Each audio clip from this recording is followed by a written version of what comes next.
Mike Tomlin and Matt LaFleur do things a little differently, but they're two of the best coaches in the NFL, or at least with Matt LaFleur, we thought so coming into this season.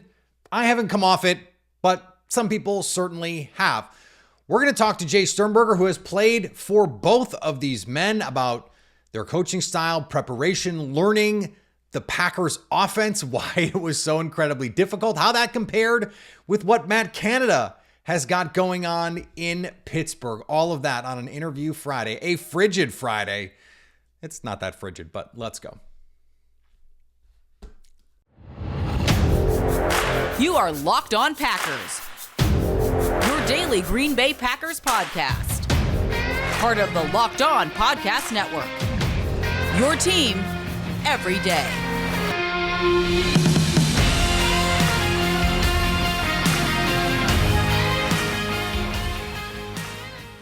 You are Locked On Packers, part of the Locked On Podcast Network, your team every day. I'm Peter Bukowski, and I cover the Packers for The Leap, a newsletter I would love for you to subscribe to. Follow me on Twitter, Peter_Bukowski. Follow the podcast on Twitter, Locked On Packers. Like us on Facebook. Subscribe to the podcast, iTunes, Spotify, Google Podcasts, wherever you find podcasts, you will find Locked On Packers, the #1 Packers podcast on the internet, and the show for fans who know what happened. They want to know why and how. Thanks to everyone who makes Locked On Packers their first listen every day. We hope you like starting your day with us as much as we like starting our day with you. This episode brought to you by Prize Picks, the easiest and most exciting way to play daily fantasy sports. Go to prizepicks.com/LockedOnNFL and use code all lowercase LockedOnNFL for a first deposit match up to $100. Jace Sternberger has played under Matt LaFleur.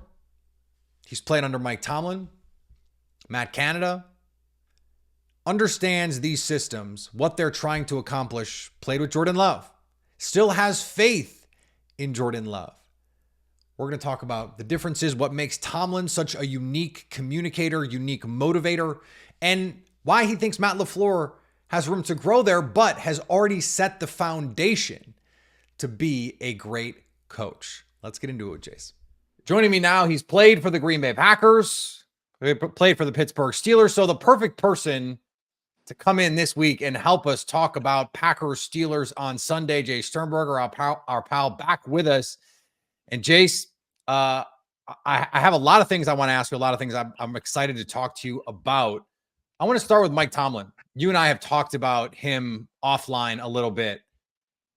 Players rave about him. What is it that makes him so special? Like, why does he connect with his players so well? Because he walks the walk and talks the talk. It's like immediately everything comes out of his mouth. You just naturally believe in, because it's the way he says it, and he's just true to himself. You know, it's not like he has to sell you on anything. He's genuinely day one. He's like, hey, this is what it is. This is what we're gonna do. Team meetings, like, it didn't matter. Like, whatever was on his chest, he's gonna let you know what the agenda is all week, and you abide by it. It's all good. You're gonna have a great week. If not, it's nothing. He'll tell you it's nothing personal. It's just business, and then we move on. They move on to the next guy.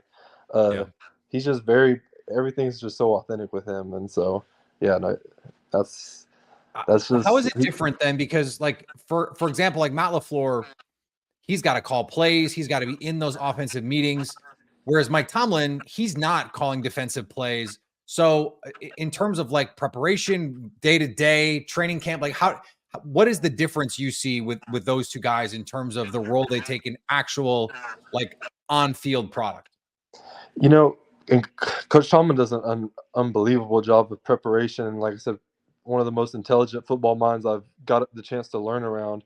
But it just seemed as when he's in the building, it's more of a CEO atmosphere, not like corporate CEO, but like this is the alpha. This is the boss. Like, Coach T's in the room, you know what I'm saying? Like, everybody knows when Coach T's in the building or in the room. And not saying that Coach LaFleur doesn't have authority or anything like that, but it's just a little different when Coach, you know what I'm saying? Where Coach Tomlin, and then Green Bay, you got Goody and all the front offices around. And the front offices around in Pittsburgh too. But like you said, Coach LaFleur, he's not. I don't even know now. Is he the play caller in Green Bay? Yeah. With Hackett, like I said, I don't know what his official title was, But he's just more. I'm not gonna say he's more hands on because Tomlin's very hands on, but he's just more. It seems like LaFleur has more to worry about, and he has a lot more stuff on his mind. Where Tomlin, regardless, you could talk to him at any point of the week, he's gonna have the same message. It's gonna be the same thing. You can tell his brain's in one place, like how he breaks down the matchups. Like when he sees Najee Harris all week and they're playing, this was before JK got hurt, or no, say with Browns, you're playing the Browns Mondays or Wednesday's team meeting. He's going over the matchups all week. Only thing he's saying to Najee is he's talking about Nick Chubb. Like, hey man, like, this is where rookies either make their name, this is where they disappear. Like he's saying this in front of the whole team meeting. Frymouth, you're going against Mark Andrews. Like, someone's got to step up in the north. Like, are you up for the challenge? Like, he would do, and he's just trying to antagonize us the whole time and just twist in. I mean, that's what he does. He wants you to be mad. He wants players to be mad at him. Like, not in a hateful way, but That was like, motivation. yeah, just like, man, and because I mean, it happened to me. Like I said, I wasn't fortunate enough to ever play in an actual game with him. I just did the preseason, and then before that, I finished that last month doing practice squad. But I mean, even with me, it was preseason game. It was, oh, Jace, you're not going to make any tackles on special teams. Like, I don't know why he's got you in there, like just poking me all camp. Literally, my first opportunity I got in Jacksonville, I went and made a solo tackle. And like, I've never been one to talk like to a coach, whatever. Like, I just remember he was the first person I wanted to talk to, like in a positive way, just like good. You know what I'm saying? Like this is what we were talking about. Like this is good stuff. And like he just knows how to motivate players in a different way that I've never been around with all the coaches I've been around. Yeah, that's a really interesting. I've never heard that before. Just because like I'm not as in day to day on what the Steelers are doing. So that's fascinating. And I would say a little unexpected. He seems to me to be more like the kind of guy that's going to put his arm around you. I love that he's going to put his arm around you and then also give you that metaphoric like kick in the ass. No, that he's the balance. That's what it sounds like. And that's cool to hear. Oh yeah. Like I said, I'm not this, you can figure out who the name is, but I'll just say, I think it was 1 week after I got there. This is the first team meeting I'm in. His thing to say is like he likes to keep everything in house, but he will go shopping, meaning like he's got to go, hit the market. Right. I mean, this is day one. One of the first team meetings I'm in. He's like Harvin, Presley Harvin, whatever he was calling him at the time. He's like, this is not the standard. This is junior varsity. This is not varsity. He's like, I'm not gonna lie, Presley, you're making me want to go shop right now. Like, that starts the whole week. But then like he's not saying it in a bad way. He's just like straight up, like I said, he's gonna tell you what's gonna happen. Like what they're talking about upstairs, he's letting you know. Because he'll use some big word, or he has a good phrase where he's like, it's my due diligence that I inform you this as a ball coach, and I'm letting you know because I want you to be. And then it's like you just got to respect it because anybody can get it. We're going to get back to our conversation with Jace Sternberger in just a second here on Locked On Packers. Today's episode brought to you by our friends at Prize Picks, the largest daily fantasy sports platform in North America, and the easiest way you can win 25 times your money. Just put a couple players together with the number set by Prize Picks. Aaron Jones rushing yards with Christian Watson receiving yards and Kenny Pickett interceptions. Put it together. You got a lineup. It's daily fantasy. You've got a lineup, baby. And you can win up to 25 times your money. That's right. You put $10 in, you can win up to $250. Prize Picks is simple to play. You can make your picks and submit an entry in less than 60 seconds. Plus, with quick withdrawals, easy gameplay, and an enormous selection of players and stat types, not just football. You can do the NBA right now. It's really fun to mix and match. It's like one of my favorite things about doing these kinds of lineups is you can mix and match. Go to prizepicks.com/LockedOnNFL and use code LockedOnNFL for a first deposit match up to $100. That's prizepicks.com/LockedOnNFL with code LockedOnNFL for a first deposit match up to $100. And today's episode is also brought to you by our friends at Jase Medical. Don't be caught unprepared. Everyone should be empowered to care for themselves and their loved ones during the unexpected. Jase Medical handles everything from online evaluations to licensed pharmacy medication delivered and ongoing consultation and care. The Jase case provides 5 life-saving antibiotics for emergency use. All it takes to get a Jase case is a simple online form. You fill it out, and in some cases, you jump on a call with a board-certified physician. You can even get ongoing care from that board-certified physician, doctor-created and doctor-recommended. That's what the Jase case can bring you, okay? Use the code LOCKEDON at jasemedical.com, and at checkout, you can get a $20 discount on that order. That's promo code LOCKEDON at jasemedical.com. And thanks to everyone who makes Locked On Packers their first listen every day. We hope you like starting your day with us as much as we like starting our day with you. Football season is here, and Locked On is kicking up our coverage with Locked On NFL Kickoff Live. Each Friday, Locked On will go live at 2 p.m. Eastern on every Locked On NFL YouTube channel. Host Anitra Batiste, Jarvis Davis, and Kyle Krabs will break down every game on the NFL slate to get you ready for your team's matchups, your fantasy lineups, your betting angles, and more. Plus, get the in-depth local analysis from our stable of NFL hosts across the country. That's people like me, who know these teams better than anyone else. Find Locked On NFL Kickoff Live every Friday at 2 p.m. East on any Locked On NFL YouTube channel.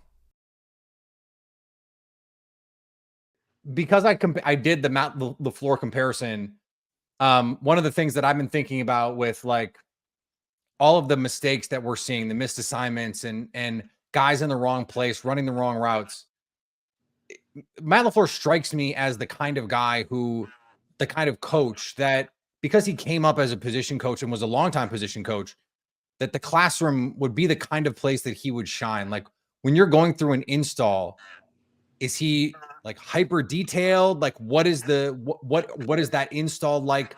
What is the style like there? It's extremely fun to learn from him. Very, very detailed. Like I said, I was completely overwhelmed my rookie year. That first, like if I didn't get put on IR, who knows like what would have happened even if I would have played my rookie year, just because like I really got to sit back and learn and just appreciate and understand the detail, because that's what Coach LaFleur preached. I mean, from details from every alignment to, it's one alignment for one formation, but you got 7 different other formations, like, third down, nuts on the hash, and when we're in the bunch formation, like you got to know where to set the point. Like it was just so fascinating to learn. And it was one of those things where I think, like I said, he still is he is a young head coach, where Coach T's been doing this for 20 years. Like, I mean, it would be unfair to say Coach LaFleur is not going to be a better motivator, better leader, whatever he's trying to be better at. Like, who knows what he's going to look like in 3 or 4 years. So right, much less 10 or 15. Yeah, and like the foundation though that he's creating, like I said, the leadership's going to come as I think with time, but the foundation that he's already established in the team with like paying attention to details and this, like if we're not successful here, none of the other stuff even matters. And it's almost where like he's so smart and so intelligent that he has had to figure out the best way to approach things or to coach things, because it's not the most, like where I said, where Coach Tomlin is going to say something, it's like, damn, I'm ready to like run through a brick wall, or like he's got me going. Coach LaFleur, it's just not that convincing, and it's not a knock against him. It's just like it'd be like Mike McDaniel's trying to be a tough guy. You know what I'm saying? Like he's already right. he's already out of character. Like that's not him. That doesn't mean he can't be a badass physical run game genius. Like that doesn't mean that.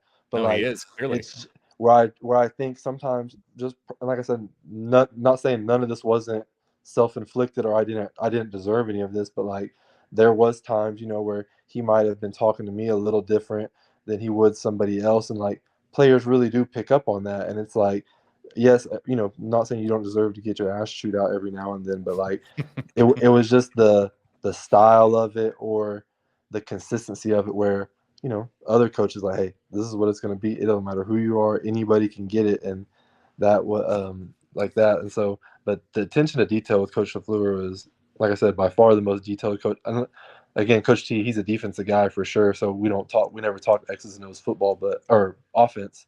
But yeah, so out of all the NFL how do you think you have someone like Coach LaFleur, and then you have Aaron Rodgers in those meeting rooms too, where he's going to say, this is how this needs to be. Like he is going to be meticulous about making sure if we say you're going to run this slant at 5 yards, you better damn well run it at 5 yards, because if you run it at 5.5, you're not going to get the ball.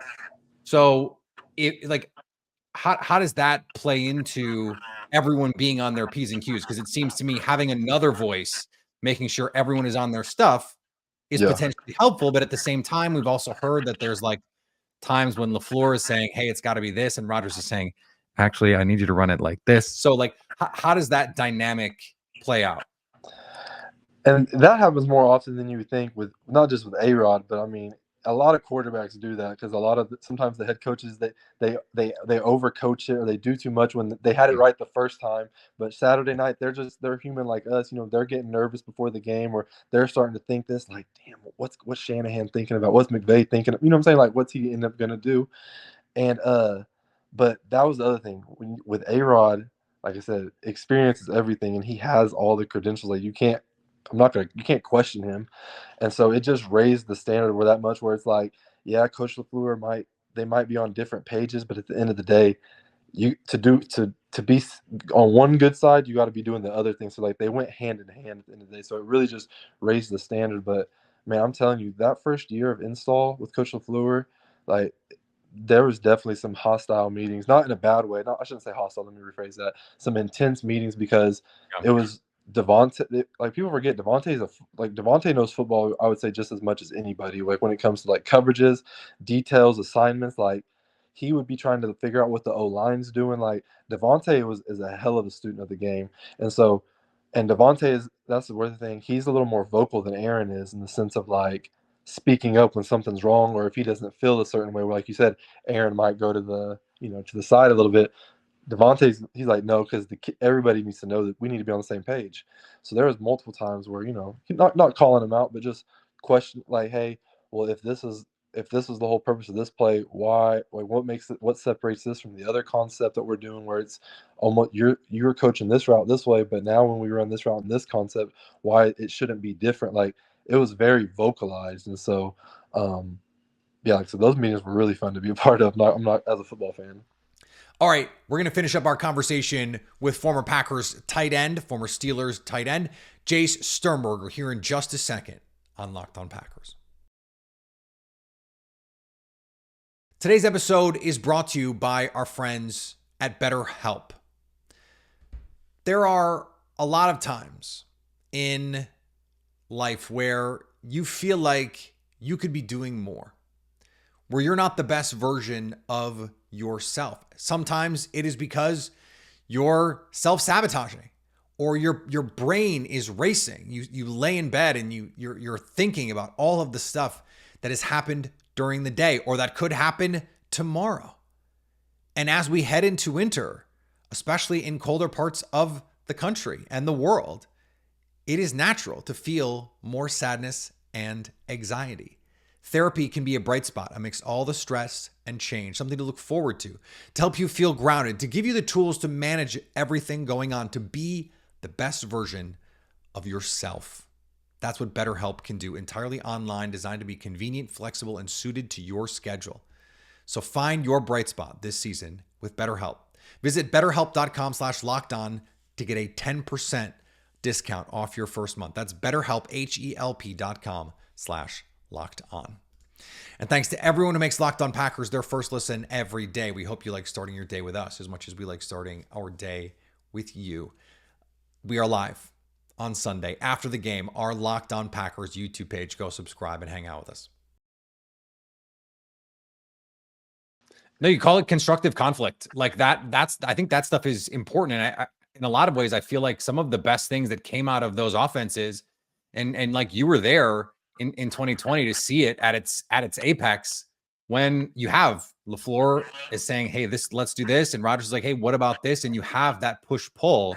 Like, it seemed like there were a lot of things that were good that came out of that. These two offenses, there's some similar things in terms of what they're trying to accomplish, but I think Matt Canada, I was joking with Chris Carter yesterday, our Steelers host, that like Matt Canada or Joe Barry, who makes their fan base more annoyed. So like, what with that offense, I watch them and I go, what are they trying to accomplish? So when they're teaching it, what is the focal point there? Like, what do they feel like they're going to hang their hat on to beat you? physical. Just physical. Just be That's it. physical. We're just gonna be physical. And I'm not trying to lash out on Canada or anything, but when I got there, the playbook, like the details, it was night and day. Like I can't even say night and day. Like it was night, and then you want to go back 10 years in the past. Like when I say like the concepts are every team runs the same concepts, just Right. different verbiage, different styles. That's not what I'm referring to. I'm referring to the drawings, like how it was installed was like they had the intern, or not the intern, the assistant draw with a Sharpie and a pen. Then they made him go down to the coffee room on break time, print copies. Like the details on the assignment were nothing. It was literally like 5 yards. You're running the stick. We're gonna draw it vertical and flat. Like LaFleur, his off like I kept his playbook just as a treasure because I'm like, if I ever wanted to coach, like one, I would steal everything from this.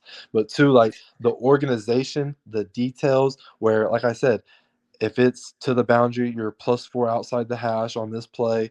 You need to be thinking this. Like we would have to do tests in Green Bay. I would have to do more because I was a rookie and I was kind of a hard head at times. So they're like, Jace, you got to learn more. Like we have to trust you.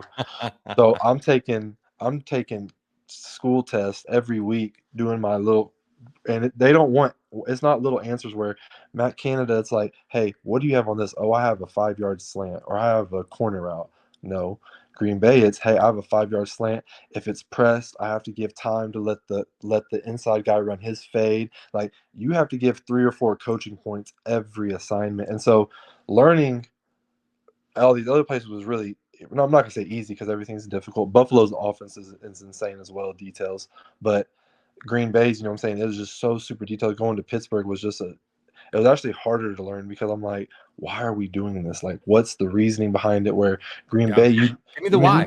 You got Green Bay here is can more than any other team probably because like we were thinking 2 plays at once. So think of all the details and assignments we're having to think about every play, and so it's like that's where you have to draw the line. Is are we making it too complicated, or is like are we not? And so, like I said, what we've talked about in the past, Green Bay struggling so much this year with mental errors. It's one of those things where I'm not cliche, but I think it really is growing pains, and it's not acceptable. But like, put in perspective, and correct me if I'm wrong. My rookie year, one, I wasn't needed to play right by any means. Like the team was already, I'm not gonna say the team was set, but like the team was in good standing. It was an older team, a lot of veterans. Like Bobby was the young guy on the team. You know what I'm saying? Like he was like one of the younger guys. Like not saying like he's 25. old, but like the same time, like when you had Devontae, Jimmy, Gmo. I'm trying to think who are the other receivers that year. Quez was a younger guy and stuff, and it was like it just I can't I forgot how I was about to say that, how I was about to word that, but it just wasn't the same. I don't think it's a coincidence that last week they ran their most complex like scheme of the season, and it's early November. Like I just don't think that's a coincidence because it just seems like it's too hard it to try and do in October. That's the point I was trying to make. I'm sorry I got sidetracked. When I would go in, it might be more obvious if I made a mistake with like because it's like there's only 1 or 2 rookies playing. Normally, like this is a super young team. Like usually it gets phased out. Oh, this rookie's been balling. Well, there's only 1 rookie on the field. He's getting overshadowed by other star players, so his mistakes don't seem that great. As long as he's not dropping game-winning picks or getting run over when he comes downhill, like we're not going to notice everything he does. Like you know what I'm saying? I saw your tweet about how where everybody wants to be on Musgrave or whatever about production wise, but then like now you see like he's on pace to break Sterling Sharp's record for catches, and it's like football's tough. Football's a tough sport. You know what I'm saying? Like it's hard to learn. And like when you're a rookie, like that's what you should just appreciate all these other rookies who are balling on the field on Sundays because it's so much that goes into it. And so that was why I like this because we've talked about it, but like I was very early on when the Packers are like talking up Luke Musgrave. I'm like, guys, this is hard. Everyone knows this is hard. Everyone's getting really excited. I'm like, please, let's understand this is super hard. And we're seeing with Tucker Kraft, like he was super experienced kid, and yet like he's swimming a little bit in all of this, and he's admitted like, yeah, I'm this is a lot for me to try and deal with, especially coming from, South Dakota State, different level. Like this is all tough. I want to close on this because Jordan Love is getting his opportunity. You got to see him early in his career. Like that COVID year had to have been so tough for everybody. What did you see early on from Jordan Love, and what did you see then that you think is showing up now, good, bad, and different? That he's a true gamer, and I've always said this to people. Like, I felt like people were knocking on Jordan for practice, like in the past, like, oh, he's not really doing good in practice, or he's not doing this. And I was like, I've always said Jordan is the gamer type quarterback where practice will never do him justice. He needs to be on the field making plays. He needs to be able to run, scramble, just use his body. And right now, I just feel like he's trying to not going to go against the grain with his style of play, but he is trying to, be on do everything Coach LaFleur wants him to do, which is great. But and Jordan, he's always going to be one of those players where he does really good things, but then there's going to be some like what the F moment sometimes because that's just his style of play. Like, yeah, it's you got to roll with the punches. Like, it is what it is. Like that's your guy though. You know what I'm saying? Like, he's going to make some plays, but it's like shit. There are going to be some times where you're like, all right, it's Jordan, but dang, but it's like. But the guys seem to be behind him, like exactly because he's authentic, and we know that he's gonna be good. Like, yes, like like I said, I know he's made bad throws before when he's fallen and just kind of looks like a newborn deer. It's like that's gonna happen. Like it's not always gonna be like this. He's harder than anybody on himself. Like he's gonna get it going. Like, and like I said, it's his first year starting the NFL. Like, oh well, as Aaron Rodgers, like, stop the comparisons. Let Jordan be Jordan. Yes, he studied Aaron for 3 years, whatever. Okay, great. Let him play a full year. Let's let them boys hit puberty, develop some more. And like I said, everybody's gonna be okay. I'm still big on Jordan. He's a stud. It seems like the people in the locker room are far less concerned about what is going on with Jordan Love than everyone else outside of that building. And I don't think that's a coincidence. Jase, thank you so much, man, for your insight. And we'll talk to you again down the line. Appreciate it. All right. Thanks to Jace Sternberger for joining the show. Always great to talk with him. We are going to have fun on our live show, no matter what happens. The injury report as of this moment, they added Josh Myers to it. That's not great because they don't really have an intuitive backup, but John Ryan Jr. back at practice. Yosh Nijman back at practice. Doesn't seem like Jair Alexander's going to go. As of this moment, as of this recording, it seems unlikely Minkah Fitzpatrick is going to go. Cam Hayward added to the DNP list on Thursday. He's been dealing with a groin injury. We'll see about that. And then Montravius Adams, a name you will recognize. He's been on the Steelers. He's been playing really good football. He is dealing with an injury. If none of those guys can go, this becomes a really important game for Jordan Love to be productive because as we talked about yesterday, you can attack this nickel group. So let's see what they have in store there. Follow me on Twitter, Peter_Bukowski. Follow the podcast on Twitter, Locked On Packers. Like us on Facebook. Subscribe to the podcast, iTunes, Spotify, Google Podcasts, wherever you find podcasts. You will find Locked On Packers. And anytime you want to come hang out with us live, you can do that over on our YouTube page, our Locked On Packers YouTube page, so you can stay Locked On Packers.